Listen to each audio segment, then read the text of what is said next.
Fala, gurizada, beleza? Eu sou Eduardo Andriotti, @EduAndriotti. Esse aqui é o corte do Redação Pachola, o Redação que tu sabe vai ao ar de segunda a sexta, do meio-dia às 2 da tarde. Então confere aí o corte e não te esquece de deixar teu like e te inscrever no nosso canal.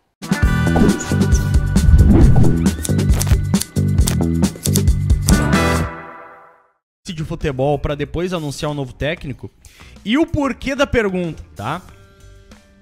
O correto, o mais lógico, na verdade, para ser melhor usadas as palavras, o mais lógico seria sim escolher um vice de futebol, porque aí ele também ajudaria a pensar o futebol como um todo, em quem dispensar, em quem contratar, quem subir da base e tudo mais, para depois escolher uma filosofia a ser implantada no grupo principal e, claro, por fim escolher o técnico. Esse é o mais lógico. Mas a gente sabe também que logo ali na frente está começando uma competição continental, né, querendo ou não. Tem o Campeonato Brasileiro que se aproxima, fase final do Campeonato Gaúcho, daqui a pouquinho tem Copa do Brasil, enfim, as coisas estão andando. E um trabalho não é assim, tu chegar um dia e começar a dar resultado no outro, né? Então, por toda essa questão de tempo e toda a questão lógica, fica a dúvida. A direção do Grêmio acerta em escolher primeiro o vice de futebol, sim ou não? Agora tu pegou a minha questão do Andriotti. Tu gostou ou não? Gostou? Então já pode começar respondendo. Cara, eu acredito que sim, cara. O problema é essa demora pra arranjar alguém, né, cara? O Grêmio deveria ter acertado um vice de futebol uns 3 anos atrás, né? Desde que não tem. Então esse que é o grande problema, né? Então a gente vai demorando, né? A gente já precisava de alguém que ajudasse o Renato nessa questão, mas ninguém apareceu, né? Agora que estão vendo o tamanho da furada que é abraçar todas essas questões que o Renato abraçava, ninguém tá abraçando, né? Então a gente vai se amarrando e mais uma vez a gente entra mais um dia sem um treinador novo, sem um diretor de futebol e da mesma forma de sempre. E a galera que já começa bem leve nos comentários aqui pra direção também. Essa direção do Grêmio é... E aí xinga um negócio aqui, o Alexandre Lacerda. Diz o Marcelo Arnone, ninguém quer pegar essa bucha, Dudu. Enfim, uma novela mexicana, cita o Giovanni Colossi aqui. A demora às vezes incomoda, né, professor? O X da questão, na verdade, é essa demora, né, cara? Porque tudo já poderia ter sido muito bem organizado e o Dudu já falou isso em outras oportunidades de uma maneira muito feliz, eu acho, da questão do planejamento, né? Escolheram renovar com o Renato, poderiam ter encerrado isso um pouco mais cedo. E eu não vou dizer aqui também, vai parecer oportunismo criticar isso, porque na época eu defendia que o Renato ficasse. Mas a questão só é como está sendo feito o planejamento, sabe? Porque daí o Renato fica, e daí acontece um desastre, porque o Renato fica justamente porque a gente tinha um medo de um desastre, né?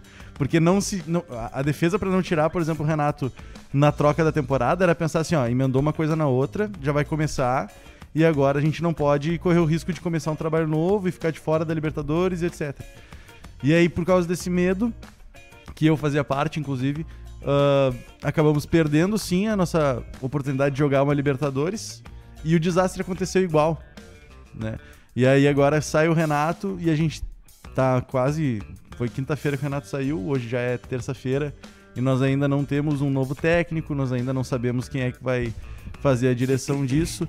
Mas assim, se é acertado ir atrás primeiro de um vice de futebol, eu acho que com certeza, porque tu precisa ter alguém para gerenciar e para estar alinhado com o presidente, porque senão era aquela linha direta do Romildo com o Renato, né? Mas tinha o Paulo Luz. Cara, o Paulo Luz só repetia as coisas que o Renato falava na entrevista. Não sei exatamente... não quero ser injusto também com o trabalho dele, mas eu não botava muita fé assim, no trabalho do Paulo Luz. E aí tu tem um Romildo Bolzan... Grande Paul Light.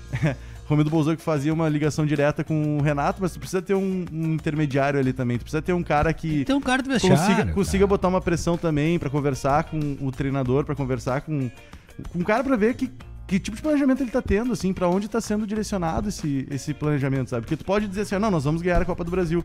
E aí, quando tu quer ganhar a Copa do Brasil, mas tu escala, por exemplo, um Alisson. Daí o cara tem que chegar e dizer, cara, eu não quero me intrometer no teu trabalho, mas o que é isso que tá acontecendo? O presidente só desce no vestiário em última instância. Ele é útil, o presidente tem que cuidar do clube inteiro. Ele não cuida do futebol. O presidente só vai pro vestiário. Quando o presidente começa a ir toda hora pro vestiário, tá errado. O presidente não tem que ir. Ele perde a força dele. Tu tem que ter alguém que tá lá do lado do treinador, pra chegar pro treinador, falar, vamos ver essa lista relacionada, e aí, como é que tá? E aí? E o fulano? Tá, mas não vai botar o fulano por quem? Não é tu te meter na escalação. É tu entender o trabalho do cara. Tá, mas e aí, professor? Por Michel de novo? Peraí, mas nós não vimos lá. Mas não, a professora vai falar, não, mas peraí, eu que escolho, e eu acho isso e aquilo. Mas eu falar, não, mas tem um guri da base que não recebeu chance que pode dar mais do que ele. Sabe?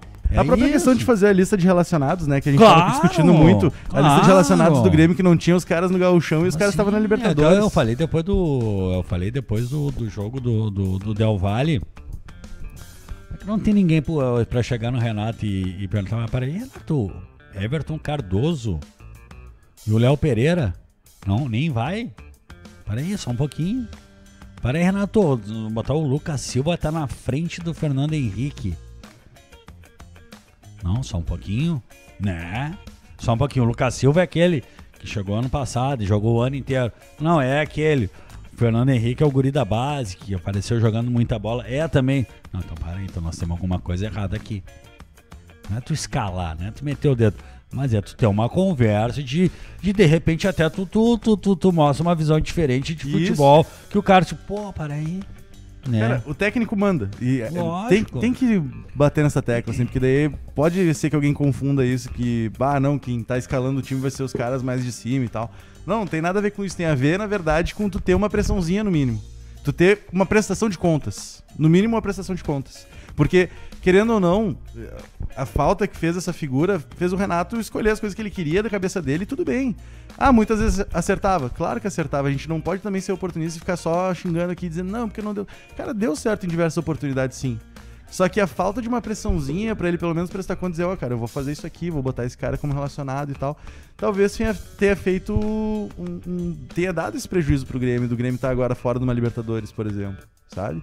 Então tem algumas coisas assim que não é por mal, não é por querer que o técnico tenha alguém o tempo todo no ouvido dele incomodando e tal, mas ele tem que ter, quem quer que seja esse técnico, tem que ter alguém pra conversar. Alguém pra conversar, alguém pra chegar e dizer assim, cara, eu vou fazer isso aqui. E outro, um cara sem o estofo do Renato não aguenta sozinho. Ficava sozinho lá, era o Renato, que era o Renato, né? Porque é o Renato, que é um cara que se mistura com a história do Grêmio, né? É uma outra coisa, que tem a moral que tem.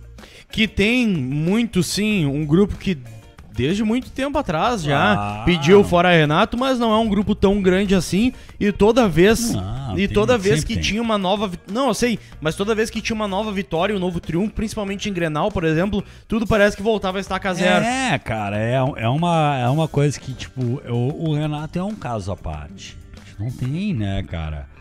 Não tem, não é um Renato chegar no Grêmio e nunca vai ser tratado como uma pessoa qualquer. Ele é o maior nome da história do clube. Tem ninguém. Alguém tem alguma dúvida disso? Não tem. É o maior nome da história do Grêmio, não tem como, cara. Então ele ia ter um tratamento diferente, as coisas iam funcionar de uma maneira diferente. Isso aí vem no pacote. Se é bom ou ruim, bom, aí vai de cada um, vai da tua interpretação, vai da minha interpretação, beleza. Vai de quem tu confia pra isso. Mas que é diferente. Agora tu não pode contratar o Thiago Nunes e deixar ele sozinho sem diretor de futebol. E aí? E se os guri começam a dar bandinha muito na noite aí? Começa a ir muito pro sereno, né? Começa a tomar aquele suquinho de cevada. E não tem nenhum treinador que conseguiria se virar sem esse vice, né? Não tem. Talvez... Um Filipão. Talvez um Filipão, talvez um Tite da vida. Talvez o Filipão. Pela questão de disciplina, o Filipão. Mas pela questão de amizade com o grupo, com controle de grupo, o Tite. Mas aí, né, a gente tá falando de utopia também, né? A gente não vai deixar a seleção brasileira nesse momento, né? Daqui a pouco os caras vão dizer que a gente tava gravando. Tite no Grêmio!